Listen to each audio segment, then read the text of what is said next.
Hello students, कैसे हैं आप लोग। स्वागत है आप सभी का F24 क्लासेस में। मेरा नाम है हितेश और देखिए इस वीडियो में मैंने कुछ इस तरीके से इंग्लिश के कुछ टॉपिकों को आपके लिए लेकर के आया हूं।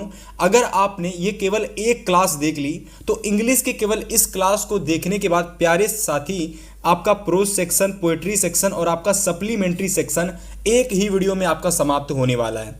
अब देखिए मैं आपको ऐसा क्यों बता रहा हूँ, सबसे पहले आप इस चीज़ को समझने का प्रयास कीजिए। देखिए आपके पेपर में अगर मैं बात करता हूँ प्रोज सेक्शन से और सप्लीमेंट्री सेक्शन से, तो आपके पेपर में आते हैं लॉन्ग क्वेश्चंस और आपके पेपर में आते हैं शॉर्ट क्वेश्चंस। उन सभी लॉन्ग क्वेश्चंस, उन सभी शॉर्ट क्वेश्चंस को मैं आज की इस वीडियो में आपको कराने वाला हूँ, ठीक है। इसी के साथ में अगर मैं बात करता हूँ सप्लीमेंट्री सेक्शन की, तो स्टूडेंट सप्लीमेंट्री सेक्शन में आपको दो चीज़ें पूछी जाती हैं। सबसे पहली चीज़ होती है पोएम और दूसरी चीज़ होती है सेंट्रल आइडिया। अगर आपको थोड़ा बहुत सिलेबस का नॉलेज होगा तो आप सभी को पता होगा इन चीज़ों के बारे में।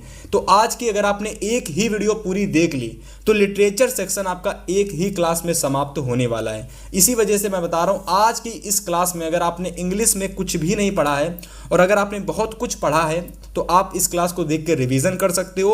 और अगर आप हमारे चैनल पर पहली बार आए हो तो चैनल को सबसे पहले सब्सक्राइब कर लेना और इस वीडियो को प्यारे साथी लाइक ज़रूर कर देना, क्योंकि इस तरीके की वीडियोस को बनाने में और ऐसी पीपीटी तैयार करने में आपके लिए बहुत ज़्यादा मेहनत की जाती है, ठीक है। तो आज की इस क्लास को स्टार्ट करेंगे। हर एक इंपॉर्टेंट क्वेश्चंस आपके लिए होने वाले हैं और इन सभी क्वेश्चंस को आप लोग नोट ज़रूर कर लेना, यानी कि नोट्स इनकी ज़रूर तैयार कर लेना, क्योंकि ये सारे क्वेश्चंस आपको बोर्ड एग्जाम से पहले रिवाइज करके ज़रूर जाना है, ठीक है। तो चलिए सबसे पहले हम बात करने वाले हैं प्रोज सेक्शन के बारे में, यानी हम बात करेंगे प्रोज सेक्शन के जितने भी आपके शॉर्ट इंपॉर्टेंट क्वेश्चंस हैं, शॉर्ट टाइप क्वेश्चंस हैं, उन सभी क्वेश्चंस को हम सबसे पहले देखेंगे। और आपको पहले मैं ही बता देता हूं कि आपके बोर्ड परीक्षा में जो भी मैं क्वेश्चंस कराता हूं वो क्वेश्चंस आपका प्रीवियस ईयर यानी PYQ से मैं उठाता हूं। प्रीवियस ईयर क्वेश्चंस में सारे क्वेश्चंस आपके बार बार पूछे जा चुके हैं, ऐसे ही क्वेश्चंस मैं आपके लिए लाता हूं। तो आज मैं आप लोगों के लिए प्रोज मतलब कि इंग्लिश की ऐसी वीडियो लेकर के आया हूं जिसमें आपके 3 से 4 टॉपिक मतलब 25 नंबर आप समझ सकते हो कि 25 नंबर आज की इस क्लास के अंदर आपके पूरे पक्के होने वाले हैं, ठीक है। तो चलिए सबसे पहले हम देखने वाले प्रोज सेक्शन का पहला क्वेश्चन जो कि आपको तैयार करना है।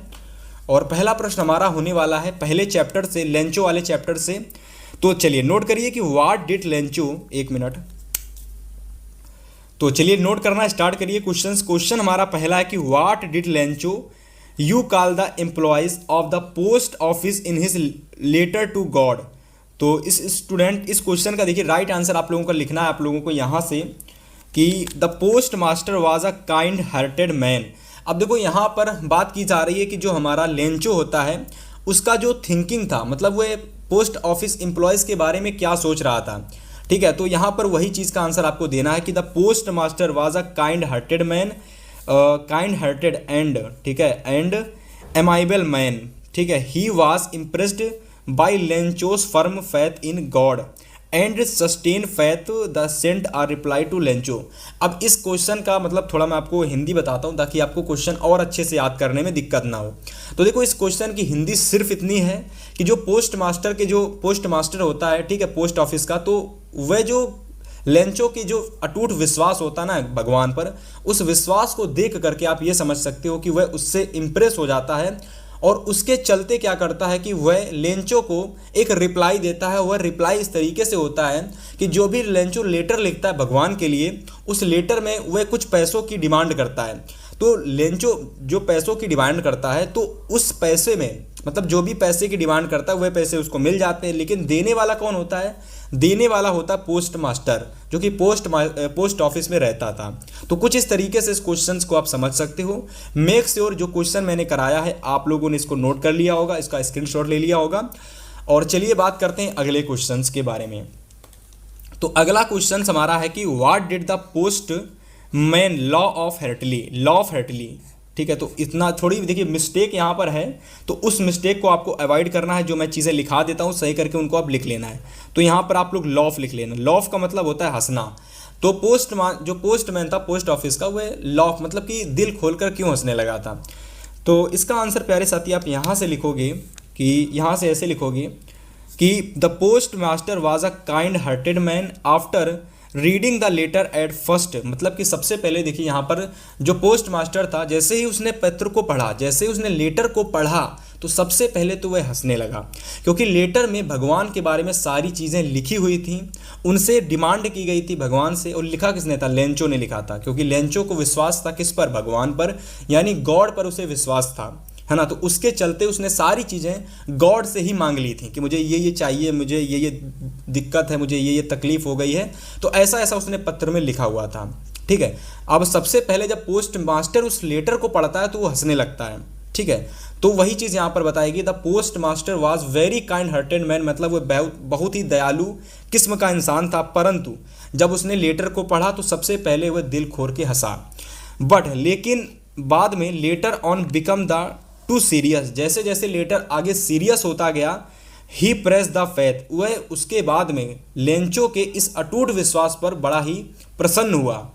और the man in the God who had written in the letter, उसने कहा एक ऐसा व्यक्ति जिसने इतना मतलब कि जिसको इतना ज़्यादा विश्वास है, उसके इस विश्वास को देख करके पोस्ट मास्टर जो था वह बाद में तो पहले तो हंसा, लेकिन बाद में बहुत ही ज़्यादा कह सकते हो कि नर्वस हो गया, ठीक है।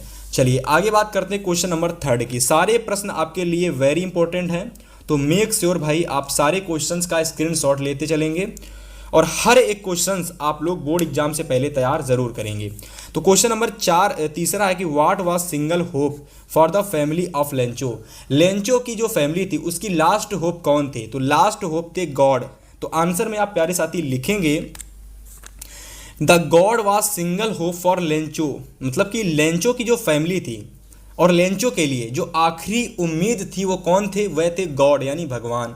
आप सभी को थोड़ा चैप्टर के बारे में नॉलेज होगा कि जो लेंचो था उसकी पूरी की पूरी जो फसल थी, उसकी जो पूरी की पूरी फसल थी वह बर्बाद हो चुकी थी। किसके कारण?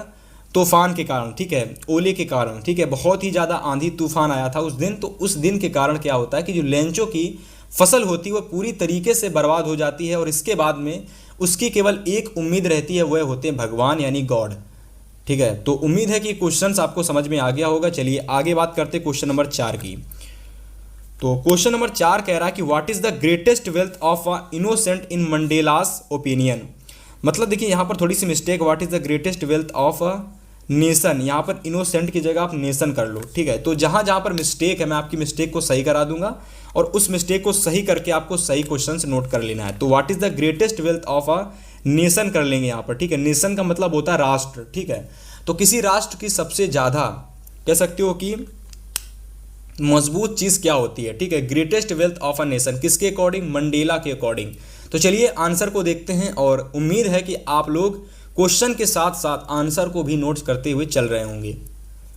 तो चलिए बात करते हैं इस क्वेश्चन के आंसर के बारे में, ठीक है। तो आंसर आप यहाँ से लिखना स्टार्ट करेंगे प्यारे साथी कि in Mandela's opinion the greatest wealth of a nation is not minerals, मतलब किसी राष्ट्र की सबसे जरूरी चीज़ ना तो मिनरल्स होती है ना तो जेम्स होते हैं, बल्कि but it's good and honest citizen, वहाँ के अच्छे लोग और कह सकते हो कि जो दयालु लोग, मतलब एक मिनट, ईमानदार जो लोग होते हैं वह उस राष्ट्र की सबसे मजबूत ताकत होते हैं, ठीक है।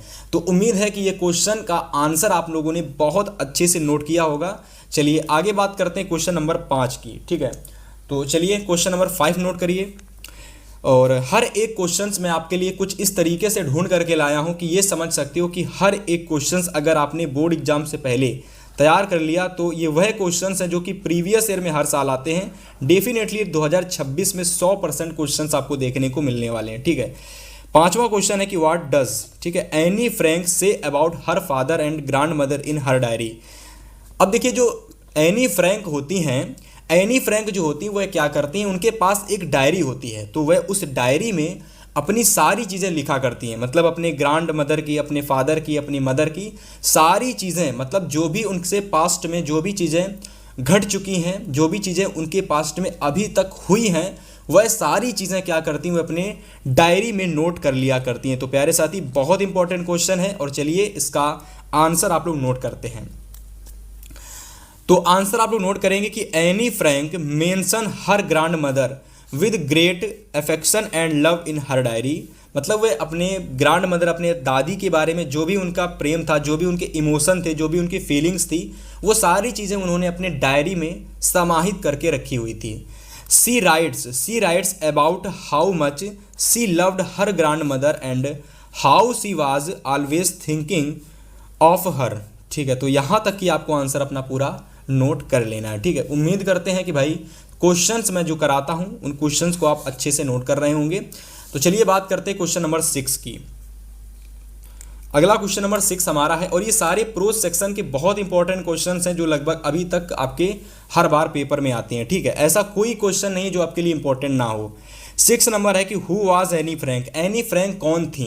ठीक है, और where did she write a diary, वह डायरी क्यों लिखा करती थी। तो एनी फ्रैंक कौन थी, तो सबसे पहले आप लोग आंसर में लिखेंगे कि Anne Frank was a 13 years old Jewish girl. तो सबसे पहली बात तो एनी फ्रैंक जो थी 13 साल मतलब 13 वर्ष की एक कह सकते हो कि ज्यूइश गर्ल एक लड़की थी। She write a diary in Amsterdam, जो कि एक डायरी लिखा करती थी। सी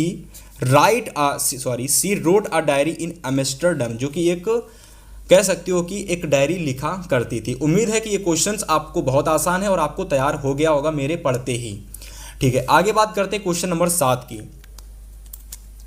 तो क्वेश्चन नंबर 7 है कि what are the main preparation of the bakers of Goa. जो गोवा में रहते हैं जो लोग, ठीक है, वहाँ के जो बेकर्स होते हैं, ठीक है, जो मतलब कि कह सकते हो केक वगैरह बनाते हैं, ठीक है, और जितनी भी बेकरी की जो सामान होती है वह सारी जो बनाते हैं वहाँ के लोग, तो वहाँ के जो बेकर्स होते हैं उनकी मेन प्रिपरेशन क्या होती है। ठीक है, तो बात करते हैं क्वेश्चंस के आंसर की, और उम्मीद है कि आप क्वेश्चन के आंसर से पहले क्वेश्चन को बहुत अच्छे से समझ पा रहे होंगे। ठीक है, आंसर आप लोड करना प्रारंभ करेंगे कि the main preparation of the bakers are loafs of bread sweet bread card, ठीक है, boil and cakes and boil has. ठीक है, तो बॉयल इन हैज। तो इस तरीके से इस क्वेश्चन को आप लोग नोट कर लेंगे, और ये भी हमारा बहुत इंपॉर्टेंट क्वेश्चन है। ठीक है, तो वहाँ के जो लोग होते हैं, वहाँ की सबसे ज़्यादा कह सकते हो कि इंपॉर्टेंट चीज़ होती है बेकर्स लोगों की, वह होती है कि जो भी लोग होते हैं वह लोव्स, है ना, ब्रेड, स्वीट ब्रेड, और जितने भी लोग होते हैं उसको क्या बुलाते हैं, उसको वो लोग बुलाते हैं बोल। क्या बुलाते हैं, BOL, बोल बुलाते हैं। एंड केक्स सैंड एंड बॉयलनेस, और केक को बुलाते हैं बॉयल इन हैश। ठीक है, तो ये चीज़ आप लोगों को समझनी है ना। तो बहुत इंपॉर्टेंट क्वेश्चन है, हर बार पेपर में आता है। ऐसा ही आंसर आपको अपने कॉपी में, बोर्ड की कॉपी में अगर क्वेश्चन आता तो आपको बिल्कुल इसी तरीके से लिख के आना है। चलिए आगे बात करते हैं क्वेश्चन नंबर 8 की। तो 8 नंबर क्वेश्चन है कि what is the Korg famous for. तो कॉर्ग एक आप लोगों का स्थान है, जैसे कि आप लोग नैनीताल है, ठीक है, आप लोगों का मसूरी है, तो वैसे ही कॉर्ग एक तरीके का स्थान है। और ये जो कॉर्ग है ये कॉफ़ी के लिए फेमस है। तो आपको बताना है कि कॉर्ग कॉफ़ी के लिए क्यों फेमस है। आखिर जो कॉर्ग जगह है, स्थान है, ये कॉफ़ी के लिए क्यों फेमस है। जैसे नैनीताल होता है, नैनीताल अपनी झीलों के लिए फेमस है, ठीक है, तो वहाँ के तालाबों के लिए फेमस है। वैसे ही कॉर्ग एक स्थान है और वह स्थान कॉफ़ी के लिए फेमस है। पर ये क्यों फेमस है, इसकी क्या खासियत है, तो आंसर में आप लिखेंगे कि कॉर्ग इज़ इन कर्नाटका। मतलब कॉर्ग जो है कर्नाटका में पड़ता है ना। और एंड इज फेमस फॉर, और ये फेमस इसलिए है क्योंकि यहाँ की जो कॉफ़ी है बहुत ही ज़्यादा फेमस है। तो कॉफ़ी फेमस होने के कारण कॉर्ग भी बहुत ज़्यादा फेमस है ना। और इसी के साथ साथ कॉर्ग जो है प्यारे साथी, रेन के लिए, वर्षा के लिए बहुत ज़्यादा फेमस है। यहाँ पर आप लोगों के फॉरेस्ट यानी जंगल बहुत अच्छे हैं, इस वजह से ये फेमस है। और स्पाइसेस, मतलब कि स्पाइसेस के जो भोजन होते हैं उन सभी चीज़ों के लिए आपका जो कॉर्ग है प्यारे साथी वह आपका प्रचलित है। तो उम्मीद है कि आपको ये क्वेश्चन अच्छे से समझ में आया होगा। तो चलिए बात करते हैं आगे के सारे important questions.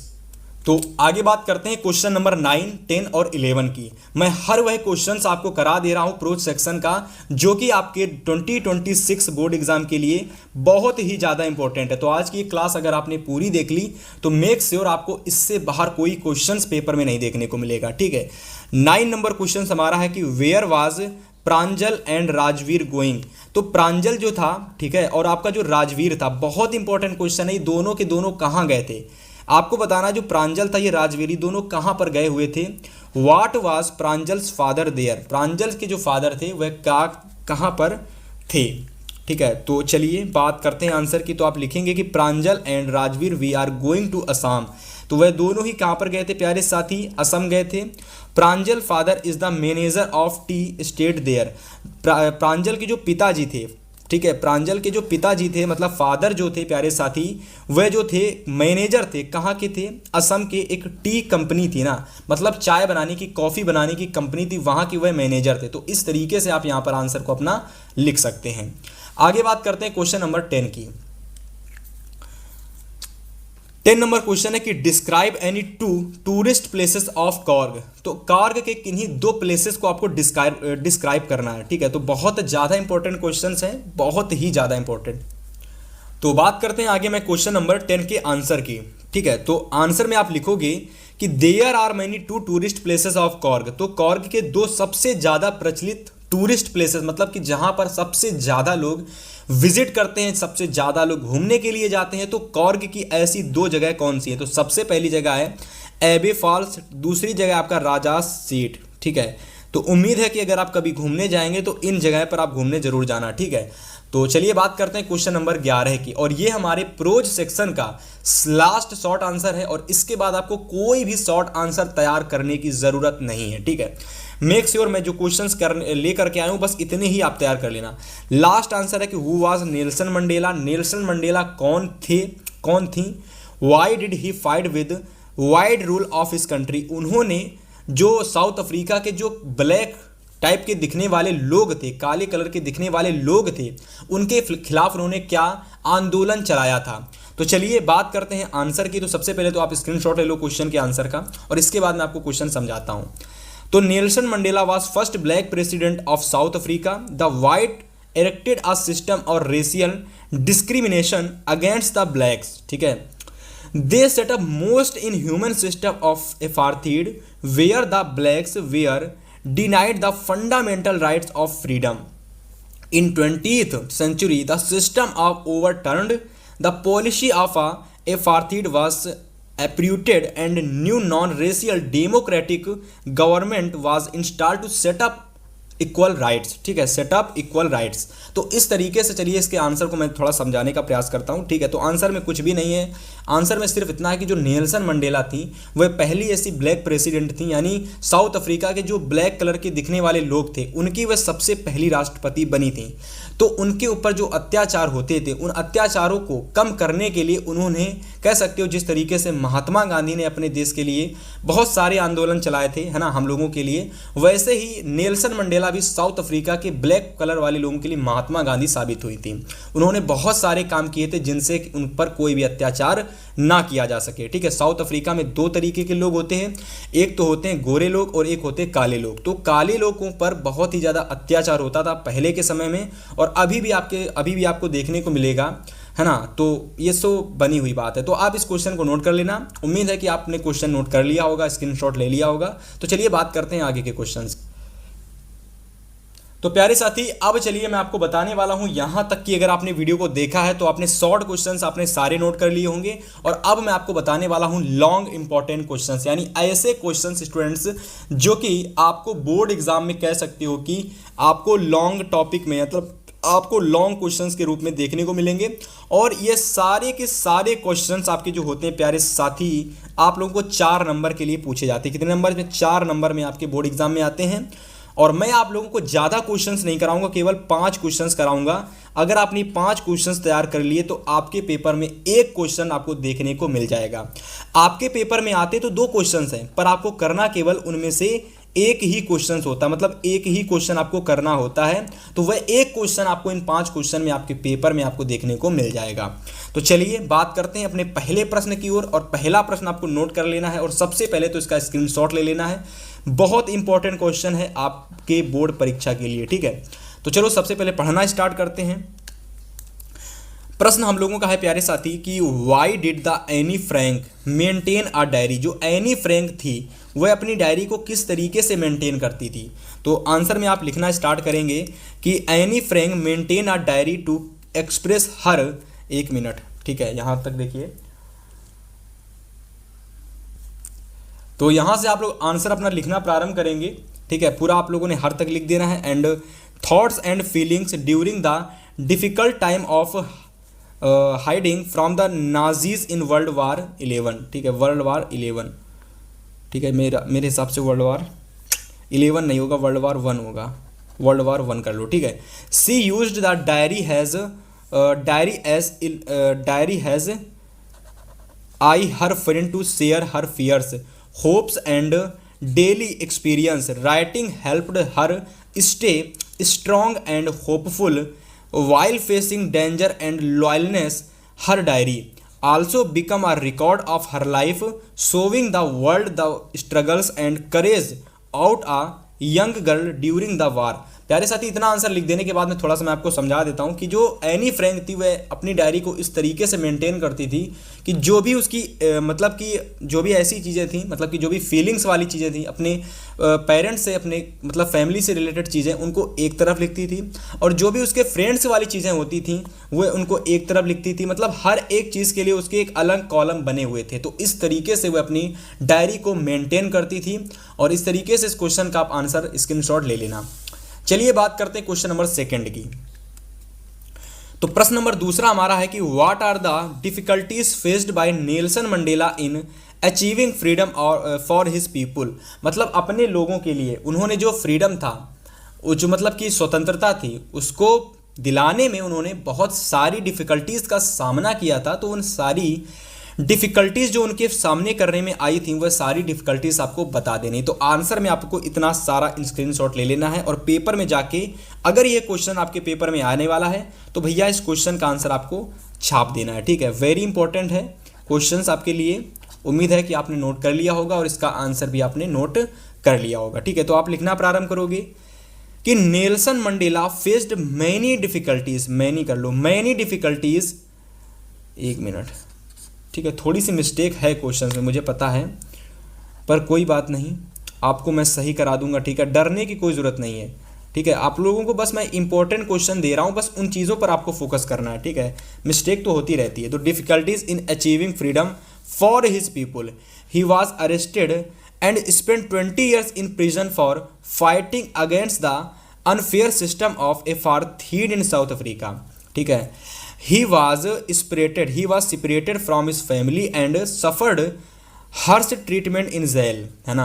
Many people was scared to support him because of government punishment, ठीक है। आगे आप लिखोगे despite all this Mandela stayed strong, never give up and continued to fight peacefully for equality and justice for everyone, ठीक है। तो यहाँ तक कि आंसर आपको पूरा छाप करके या फिर अच्छे से स्क्रीनशॉट करके आपको लिख लेना है ना। तो 2 प्रश्न आपके हो चुके हैं यहाँ से तैयार, और चलिए बात करते हैं आगे क्वेश्चंस। तो तीसरा प्रश्न आपको ये वाला नोट करना है, जल्दी से आपको इसका स्क्रीनशॉट ले लेना है। बहुत इंपॉर्टेंट आपका ये लॉन्ग क्वेश्चन है, ठीक है, बहुत ही ज़्यादा इंपॉर्टेंट, ये आपका कह सकते हो कि वेरी इंपॉर्टेंट आपका ये लॉन्ग क्वेश्चन है, ठीक है। तो जल्दी से आपको इसका स्क्रीनशॉट ले लेना है प्यारे साथी। तो मैं आपको इस क्वेश्चन को बताता हूँ। देखो, what was the writer say about the Korg and it's people. मतलब कि आपको इस क्वेश्चंस में यह बताना है कि क्वेश्चन में हमसे यह बताना है प्यारे साथी कि जो कॉर्ग के जो लोग होते हैं, जो कॉर्ग के पीपल होते हैं, है ना, उनके बारे में। से अबाउट का मतलब होता है राइटर, राइटर का मतलब होता है कि लेखक। तो लेखक ने जो इस चैप्टर को, जो लिखने वाले लेखक थे जिन्होंने इस चैप्टर के बारे में, कॉर्ग के बारे में बताया है, लिखा है कॉर्ग के बारे में, तो लेखक ने कॉर्ग के रहने वाले लोगों के बारे में भी कुछ ना कुछ बताया होगा। तो वह चीज़ इस आंसर में आपको लिखनी है। बहुत इंपॉर्टेंट आंसर है आप सभी लोगों के लिए। तो आंसर में आप लिखना प्रारंभ करेंगे कि the writer says that Korg, says that, ठीक है, says that Korg also known as Kodagu is a beautiful hill station in Karnataka, ठीक है, hill station in Karnataka. It is famous for its coffee plantations, lush green forests and scenic hills. The people of Korg are brave, friendly and hospitable, ठीक है। They are known for their courage and have a proud tradition of serving in the Indian Army.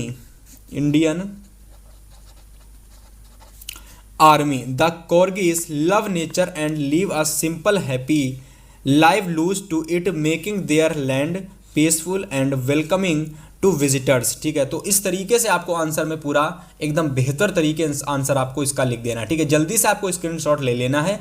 और किसी भी questions में अगर आपको थोड़ी सी भी तकलीफ होती है तो प्यारे साथी गूगल जैसा प्लेटफॉर्म आपके पास है, वहां पर जाके इसका आंसर का हिंदी आप समझ सकते हैं। ठीक है, अदरवाइज आगे बात करते हैं क्वेश्चन नंबर 4 की।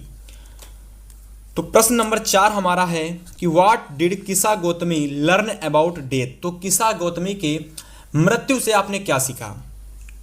ठीक है, तो आपको इतना आंसर का जल्दी से पहले तो स्क्रीनशॉट ले लेना है और इसके बाद मैं आपको इसके आंसर को बताता हूं। तो आप लोग आंसर लिखोगे कि Kisa Gotami learn that death is a natural part of life. ठीक है, and comes to everyone when her only son died, she went to the Buddha for help. He told her to find mustard seeds from a house where no one had over died. She could not find any shoe. ठीक है, any shoe डालो, any house and ठीक है and realized that death happiness to all families. She understood that no can escape death and that requiring ठीक है can not bring the dead back. This taught her peace and acceptance. ठीक है, तो यहां तक की आंसर आपको पूरा लिख देना है। ठीक है, इसके बाद आपका लास्ट क्वेश्चन है, लॉन्ग लास्ट क्वेश्चन है, और इसके बाद स्टूडेंट्स आपको कोई भी प्रोस का लॉन्ग क्वेश्चन तैयार नहीं करना है। Draw a character sketch of valley. तो वैली का कैरेक्टर स्केच आपको ड्रॉ करना है। तो मैं आपको आंसर दिखाता हूं और आपको जल्दी से स्क्रीनशॉट ले लेना है।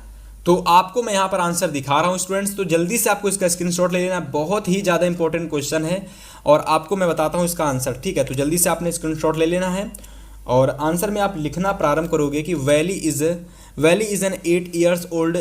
ठीक है, 8 years old urease and brave, curious कर लो यार। ठीक है, थोड़ा सा मिस्टेक इसमें दे रखी है, कोई दिक्कत नहीं। तो curious and brave girl from the story madam rides the bus. ठीक है, सी इज़ अ वेरी स्मार्ट और confident and full of excitement about life. ठीक है, तो ऐसे करके पूरा आंसर आपको तैयार कर लेना है। हाँ, पूरा मैं नहीं पढ़ रहा हूँ तो क्योंकि आप सभी को मुझे पता है आप इतने ज़्यादा स्मार्ट हो कि आपको आंसर स्वयं से पढ़ना आता है और तैयार करना भी आपको आता है। तो मैं आपको पूरा आंसर पढ़ने की मुझे ज़रूरत नहीं है, आप लोग आंसर स्वयं से पढ़ लोगे। और अगर आपको हिंदी नहीं भी पढ़ने समझ में आती है तो आप इसकी हिंदी जो है ना स्वयं से तैयार समझ लोगे। ठीक है, तो चलिए बात करते हैं अब हम लोग यहाँ से सप्लीमेंट्री सेक्शन की।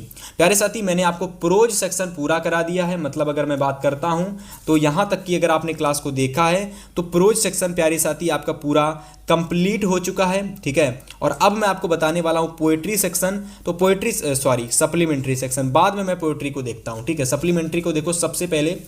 तो यहाँ से मैं सप्लीमेंट्री स्टार्ट करता हूँ और सप्लीमेंट्री के सबसे पहले मैं आपको बताना चाहता हूँ शॉर्ट इंपॉर्टेंट क्वेश्चन, यानी शॉर्ट आंसर टाइप क्वेश्चंस। ठीक है, तो मेरे द्वारा बताए गए जितने भी आपके लिए क्वेश्चंस हैं, जितने भी आपके लिए आंसर्स हैं, अगर आप केवल उतने ही आंसर्स तैयार कर लेते हो तो 2 प्रश्न आपके पेपर में आते हैं। हमारे हिसाब से आपके 6 नंबर के आते हैं क्वेश्चंस। तो आप इस वीडियो को देखने के बाद यानी यहाँ तक कि अगर आपने सप्लीमेंट्री के भी क्वेश्चंस देख लिए तो 6 नंबर आपके पूरे पक्के हो जाएंगे।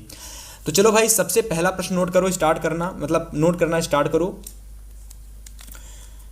पहला प्रश्न आप लोगों का कि what treatment did the doctor give to Tricki. मतलब कि अगर मैं बात करता हूं तो ट्रीटमेंट आपको बताना है। मतलब जो डॉक्टर था, अब देखो मैं आपको ये बताता हूं, पहला जो क्वेश्चन है ये आपके ट्रिकी के ऊपर है। ट्रिकी नाम का एक कुत्ता है, डॉग है, तो उसके ऊपर यानी उस पर आधारित ये आपका क्वेश्चन है। ट्रिकी जो है बहुत ही ज़्यादा बीमार है, जिसकी वजह से क्या होता है कि जो उसकी मैडम होती हैं, जो उसके मालिक होती हैं, वह डॉक्टर के पास अपने कुत्ते को ले जाती हैं। अब जो डॉक्टर होता है वो क्या करता है कि ट्रिकी को ट्रीटमेंट देता है। तो वह ट्रीटमेंट क्या देता है वह आपको इस आंसर में बतानी है। ठीक है, तो सबसे पहले तो आंसर का आप स्क्रीनशॉट ले लो, मैं आपको आंसर बताने का प्रयास करता हूं। तो आप आंसर लिखना प्रारंभ करेंगे कि tricky was the put on the water diet for 2 first days. मतलब tricky was put on the water. Put का मतलब होता है ना लेना, ठीक है, रखना या फिर फेंक देना।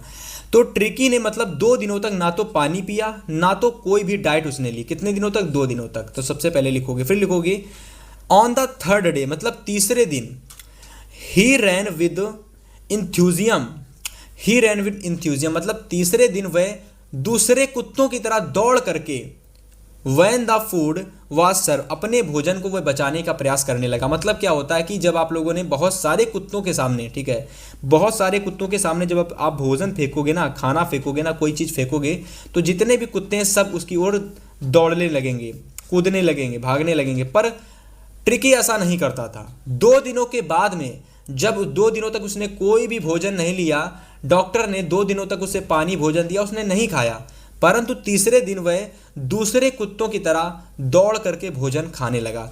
तो वही चीज़ बताएगी कि he ran enthusiasm when the food was serve, he also gulped down the extra food that was put out for him. इसके अलावा उसने एक्स्ट्रा भोजन भी जो दिया जाता उसको भी वह दौड़ के खाने लगा बहुत सारे कुत्तों के साथ में।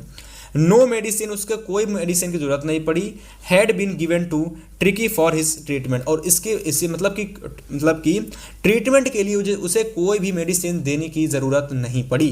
तो इस तरीके से पहले क्वेश्चन का आंसर आप लिखोगे। आगे आप नोट करोगे दूसरा क्वेश्चन बहुत इंपॉर्टेंट है, वेरी इंपॉर्टेंट डाल लो इस पर भी आप लोग, और पहले वाले पर भी वेरी इंपॉर्टेंट डाल लो, ठीक है। तो दूसरा प्रश्न है कि who was responsible for poor condition of the dog name tricky. तो जो ट्रिकी की पुअर कंडीशन थी उसका रिस्पॉन्सिबल कौन था, ठीक है, उसका रिस्पॉन्सिबल कौन था? तो उसका रिस्पॉन्सिबल था उसकी मालिकिन।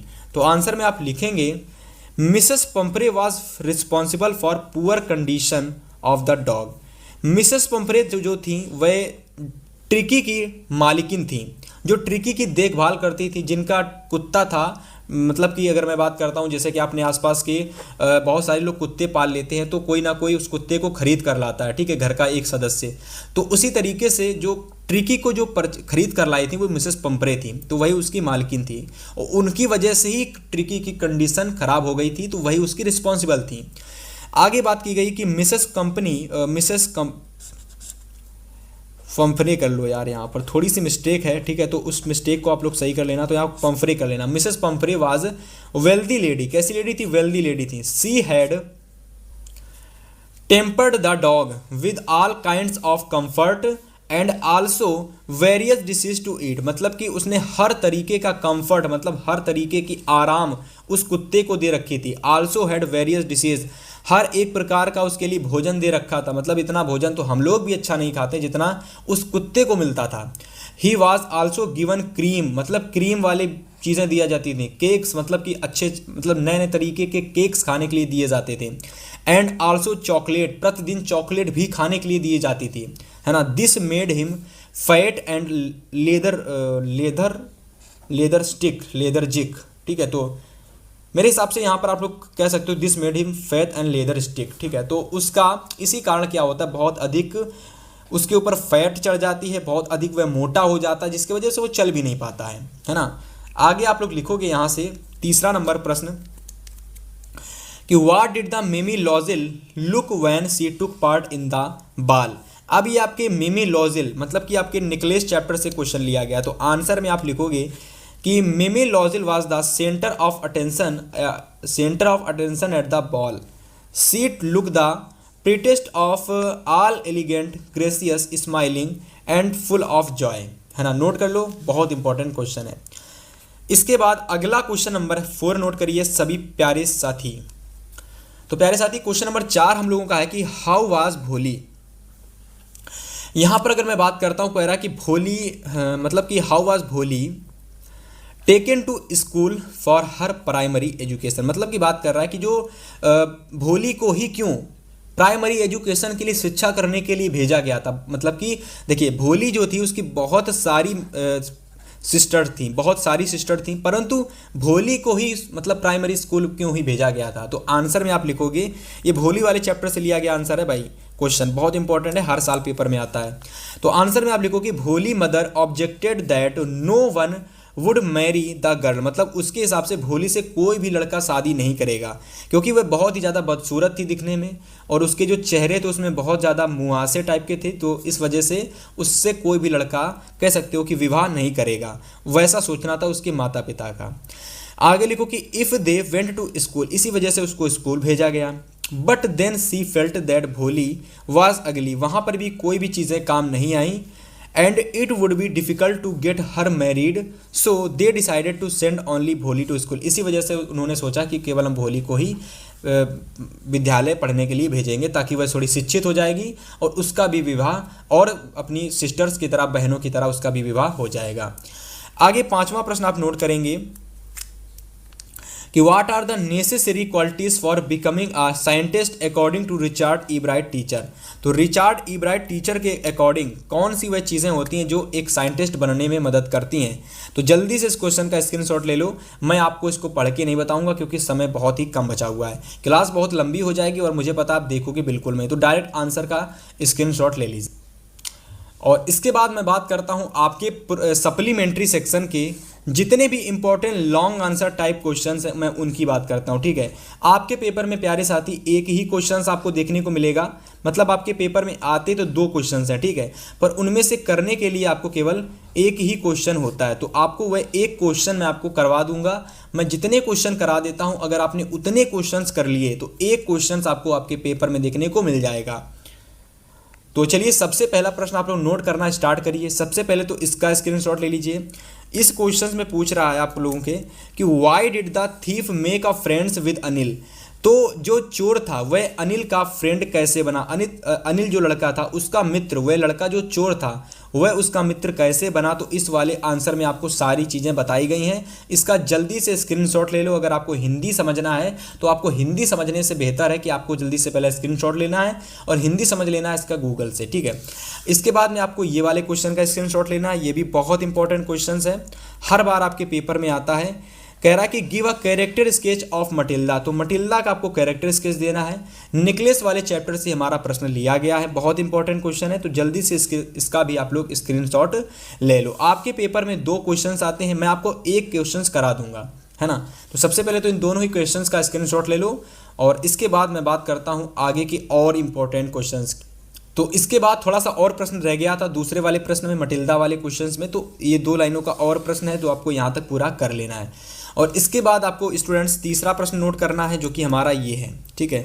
तो what would have happened if Matilda लॉयजल had not lost the necklace in the necklace, ठीक है। तो आपको इस वाले क्वेश्चंस में आपको ये वाला आंसर पूरा का पूरा आंसर आपको नोट कर लेना है, ठीक है। बहुत इंपॉर्टेंट क्वेश्चंस हैं।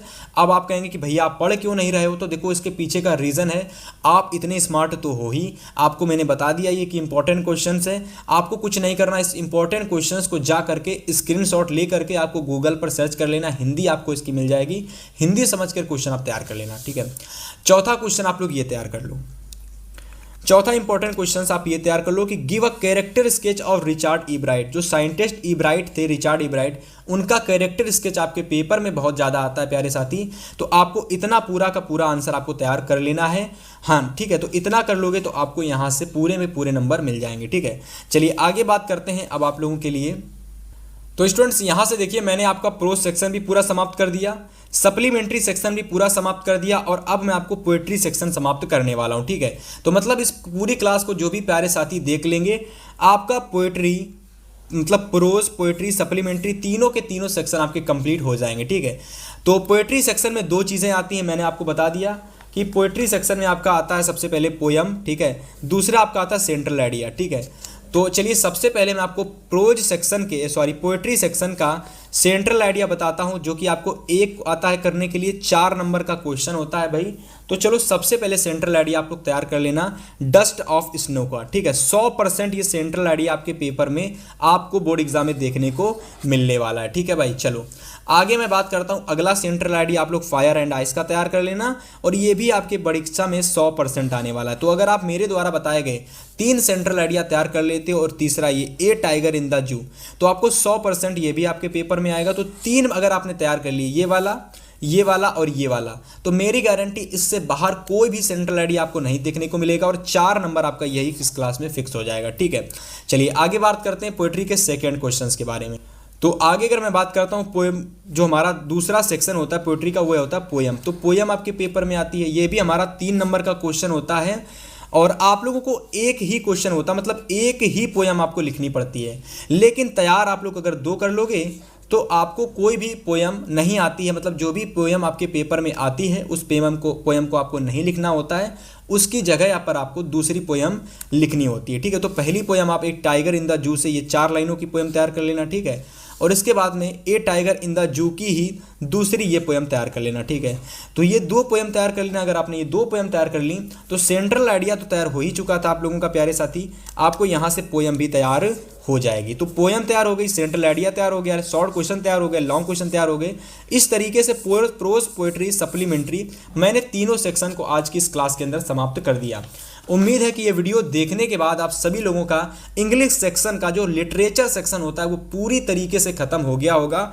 उम्मीद है कि आप इस वीडियो को देखने के बाद हमारे चैनल को आपने सब्सक्राइब जरूर किया होगा और डेफिनेटली इस वीडियो को लाइक जरूर किया होगा। मिलेंगे आपसे हम एक और इम्पोर्टेंट वीडियो के साथ। हाँ, आपको जिस भी टॉपिक पर वीडियो चाहिए, आपको हिंदी, इंग्लिश, जिस भी सब्जेक्ट पर वीडियो चाहिए, आप कमेंट कर देना। और साथ ही साथ अगर आपने क्लास को लाइक कर दिया हमारी, तो डेफिनेटली मैं आपको बहुत जल्द उसका लेक्चर आपके सामने प्रस्तुत करूंगा। मिलेंगे नेक्स्ट वीडियो में, तब तक के लिए गुड बाय।